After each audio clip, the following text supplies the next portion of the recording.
Hello my dear friends, you're in the Military Summary channel, and today we will discuss the situation in Ukraine on the 20th of February of 2025. Today we have a lot of very interesting updates, so let's start. And first we're going to continue with the conflict between the 47th President of the United States of America, Donald Trump, and the President of Ukraine, Zelensky. More precisely, we're going to talk not about the things that they were saying each other. First we're going to discuss the consequences. You know that I'm not even sure that Zelensky, when he was making statement that Trump lives in the world of illusion, realized when he was making the statement the consequences and what exactly Ukraine is going to face during the next days, months and hours. First of all, we're not going to talk about the statements that were made by Elon Musk. We are not going to discuss the statements made by Vice President of the United States of America, because these are just statements and you can say a lot. You can do whatever you like when I'm not there, of course. So that's why we were going to discuss the real consequences. You know that the behavior of Zelensky is very interesting, and telling the truth, I don't understand him. Because I understand that he believes that the truth is with him. You know that he believes that truth is with him, and when he believes that the truth is on his side, I think that he believes that he can do whatever he likes, and furthermore, he can close the truth of anyone else. And for example, today we got report that Zelensky blocked Truth social network across Ukraine. And I'll remind you that this truth belongs not to Zelensky. This truth belongs to the 47th President of the United States of America, Donald Trump. And currently, nobody in Ukraine has access to the real truth of the President of the United States of America. But this is not the end, of course. Today we start receiving very interesting updates from Elon Musk. According to information we have, Elon Musk is going to disable Starlink for Ukrainian armed forces. Elon Musk will disable free unlimited access to the Starlink satellite data transmission system for Ukrainian military personnel on the line of combat contact and at a distance of up to 80 kilometers from it from March 1st. So this is very important, and now Ukrainians are going to suffer huge problems. And as we know, this is very important system, and the most important, Ukrainians were using the system for FPV drones. Ukrainians currently don't have any possibilities to replace them. But this statement doesn't mean that Elon Musk is going to turn off the satellite Starlink system for the Russian Federation. I don't think that they're going to do this. Russia is most likely paying for this system, and the Russians are going to continue using it. Now let's discuss the situation on the ground, and probably the most important updates are coming from the Bryansk and from the Sumy regions. According to information we have, the Ukrainian armed forces are preparing a large-scale offensive in the Bryansk region. Its goal may be an attempt to intercept the agenda of negotiations between the Russian Federation and the United States of America. Right now, a concentration of equipment and several thousand soldiers is observed 50 kilometers from the border with the region. The Russians are saying that they managed to count more than 5,000 Ukrainian servicemen, and most likely this is the first wave of attack, and over 200 units of equipment. This is very important information, and once again, according to Russian intelligence, they managed to discover this concentration of forces somewhere here, and the main purpose of the Ukrainians, once again, to ruin the negotiation process and just to distract attention from Zelensky himself, from the situation between Zelensky and Trump, and to get additional victory, and probably to prove his Western sponsors that Ukraine and Ukraine armed forces still have possibilities to win the battles on the ground. As for the Russian side, due to the fact that they see all the things that are happening right now on the ground in the Sumy region, of course, they try to prevent the situation. For example, yesterday we got report from the President of Russian Federation, Vladimir Putin, that at some point of the border between Russia and Ukraine, the Russian armed forces managed to cross it. So we still haven't received anything that can confirm the statements of the President of Russian Federation. And you know that a lot of different mappers, lots of military experts started building different arrows, different maps, started making speculations, and many other things that has nothing common with the reality. I'll remind you that most of the military experts and most of the mappers supposed and suggested that the Russians managed to cross the border in the vicinity of the settlement of Sverdlikova.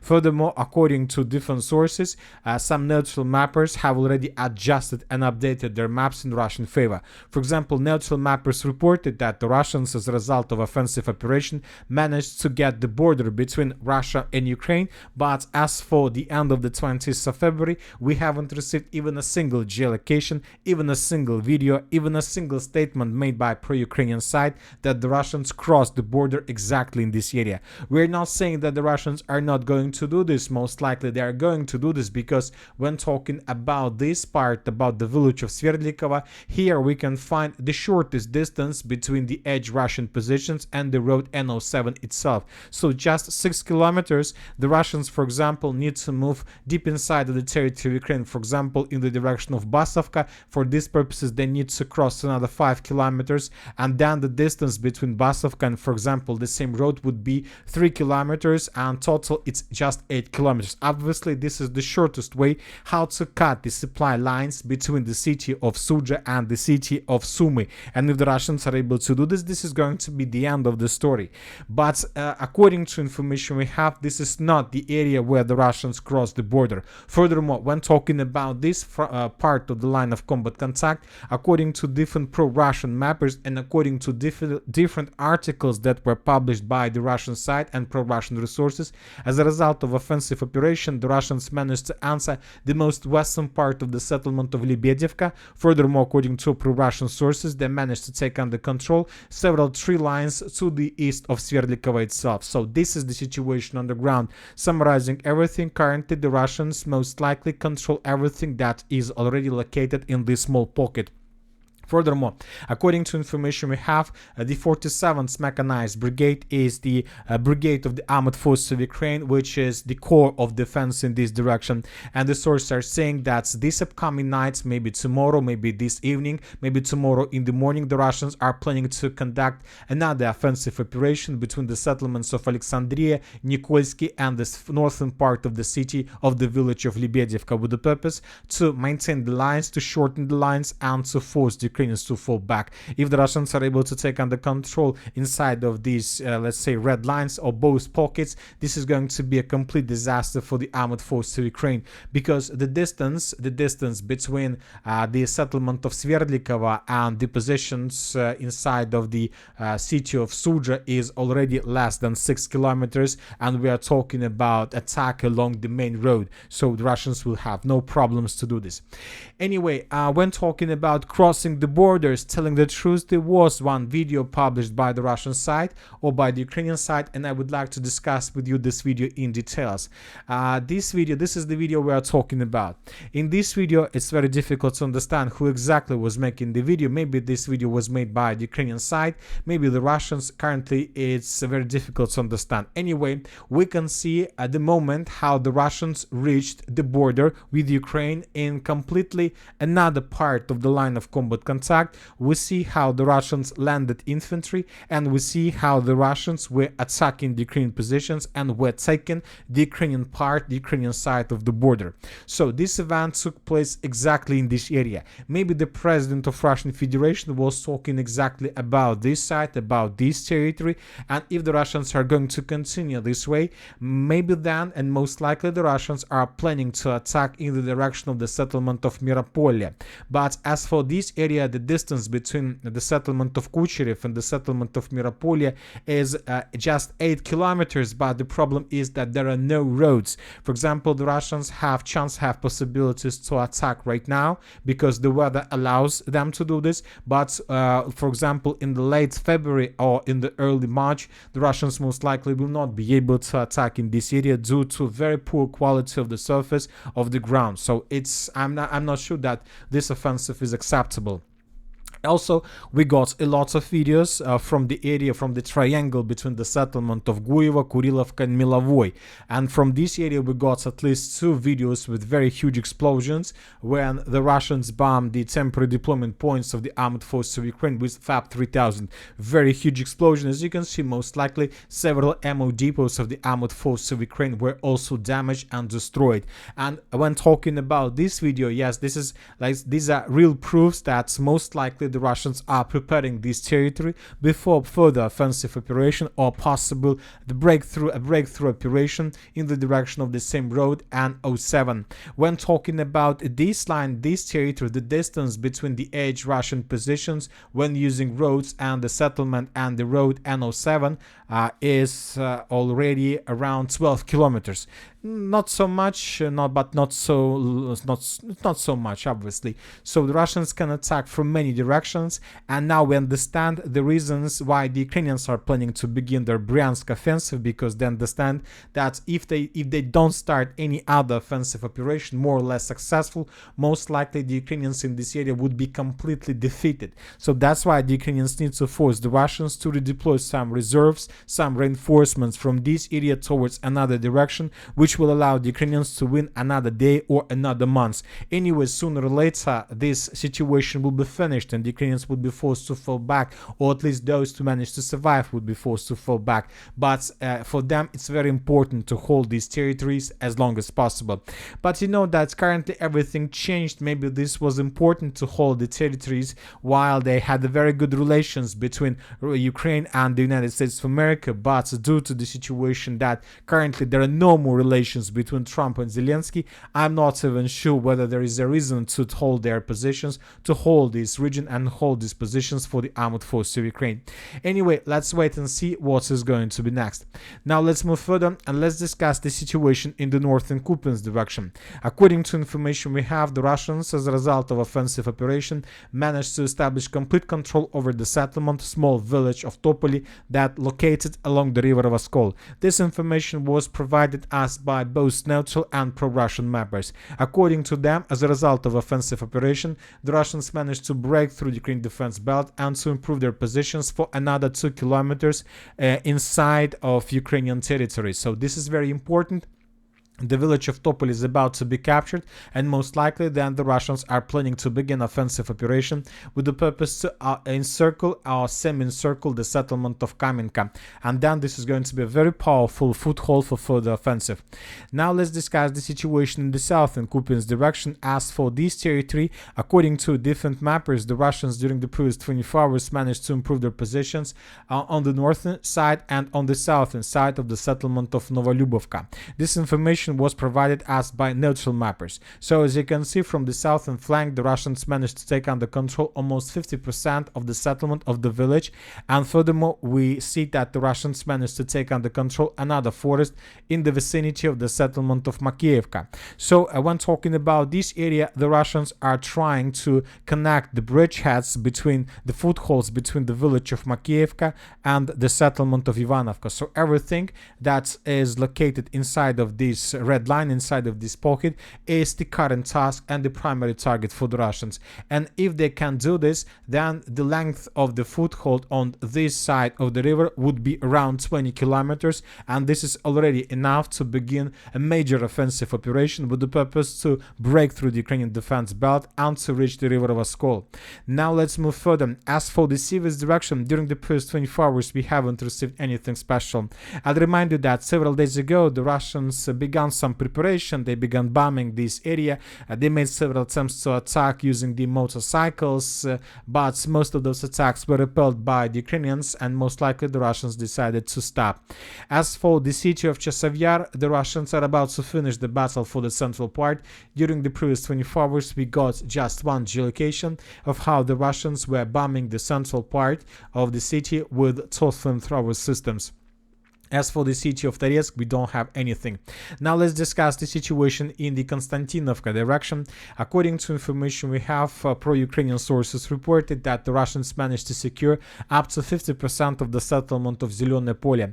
I'll remind you that this village was captured by the Russians, according to the Minister of Defense of Russian Federation, probably several weeks ago, but just now the Ukrainian sources confirmed this. As for the Russian sources, they reported that the Russians managed to take under control not just the village of Zelene Pole, but the Russians managed to advance and to take under control up to 50% of the settlement of Tarasovka. So we see that the Russians are improving their positions, and as we discussed, the main purpose of the Russians is to move along N32 road with the purpose to attack the settlement of Stepanovka, Bereztok. For these purposes, the Russians need just to move another 20-21 kilometers along the N32 road, and the Russians need to do the same from the city of Donetsk, but from this side the Russians need to cross just 5 kilometers and to cut the northern, let's say, the northern wall of this cauldron with taking under control positions around Kliban-Bytska water reservoir. Now let's move further and let's discuss the situation in the Pokrovsk direction. After the Russians managed to secure the situation in Peshchana, and when the Russians finished with logistic and bridges in the vicinity of Persha-Travnya, they managed to secure the roads, and the Russians managed to restore their pressure in the vicinity of Kotlina and the settlement of Udachne. As you can see, during the previous 24 hours we got enough of proofs to adjust the map in Russian favor and to restore control over the administration mine, a building of mine, and along the railways. We have videos published by the Ukrainian side. We will not watch them due to violence on these videos. Now let's discuss the situation in the Dnipro direction. Currently there are very heavy clashes for the settlement, but most likely the Ukrainians, the armored forces of Ukraine, lost control over this small village. In this video we can see several attempts carried out by the Ukrainians with the purpose to restore their lost positions on the territory of the village, but most of those attacks were repelled by the Russians. Ukrainians suffered losses, and in this video, for example, we can see completely failed attempts to attack. The Ukrainians managed to get the buildings, land, infantry, but then the Russians attacked the Ukrainian fighting vehicle with several FPV drones, and the Ukrainians basically decided not to risk and they retreated. So this is the situation, and based on this video, based on the edge positions of the armored forces of Russian Federation that were attacked by the Ukrainians, we have adjusted the map. As you can see, these territories used to be considered as a contested area. Now we have no doubts that the Russians have complete control over them. Now let's discuss the situation in the area between Konstantinopol and Ulakli, and as you can see, during the previous 24 hours we haven't received almost anything. There was just one update published by pro-Ukrainian sources, and they just confirmed that the Russians, as a result of offensive operation, managed to take under control the pocket completely. So these territories were captured by the Russians, and currently there are just clashes on the territory of Ulakli and of the territory of Konstantinopol, where the Ukrainians were caught in cauldron without any possibilities for evacuation. Ukrainians also have no chances to unblock them, because if they want to unblock them, they need to use the only road N15, which is already located under complete fire and FPV drone control from the Russian side. As for the South Donetsk direction, during the previous 24 hours we have additional changes on the ground. The Russians managed to improve their positions in the vicinity of this company stronghold. As you can see, the Russians took under control already up to 50%, and most likely in a day or in 2 days the entire stronghold would be captured by the Russians and the Ukrainians would be forced to fall back. This information was provided by pro-Ukrainian sources and by pro-Russian resources. As for the settlement of Novo-Cheretovate, also the pro-Ukrainian mappers reported that the Russians managed to secure the territory, and currently the Russians control up to 80% of the village. The Ukrainians control just 20%. Now let's move further. Very interesting details and updates are coming from the Zaporizhzhia direction, and it seems that the Russians indeed have some plans to resume their counter-offensive operation in this area, with the purpose at least to pin down the Ukrainian forces, maybe to not to allow them to be redeployed, let's say in the Pokrovsk direction or in the direction of Sudzha, because during the previous 24 hours, according to different sources, the Russians managed to establish complete control over the settlement of Petykhatki. As for the end of the 20th of February, we have just 1 day. just one video published by the Ukrainian side. In this video we can see the beginning of Russian offensive that later led to complete collapse of Ukrainian defense. Here we can see lots of vehicles that were heading towards the settlement, and the Ukrainians began bombing them and attacking them.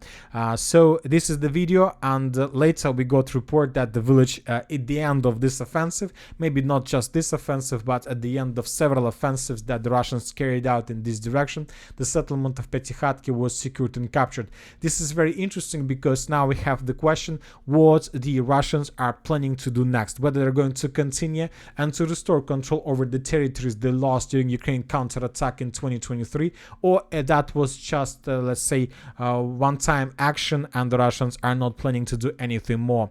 And now let's discuss the situation in the southern part of Ukraine. The Russians intensified their activities both in the city of Kherson and in the Odessa region. In this video we can see several explosions on the territory of Kherson. The Russians were trying to destroy some warehouses, some ammo depots of the armored forces of Ukraine that were maybe they were planning to use for further Black Sea operations. And the same story took place in the city of Odessa. The Russians during the first 24 hours attacked the settlement with a significant number of drones of Geran type. We see in this video the work of Ukraine air defense. The Russians managed to destroy several warehouses and several industrial buildings that Ukrainians were using to build drones, Navy drones for the Black Sea. So most likely that attack was very successful for the Russian side. And that's it for today. Military Summary channel reminds we condemn any violence in the world. Thank you for watching. Subscribe to my channel, put your likes, join my Patreon, and have a good day. Bye bye.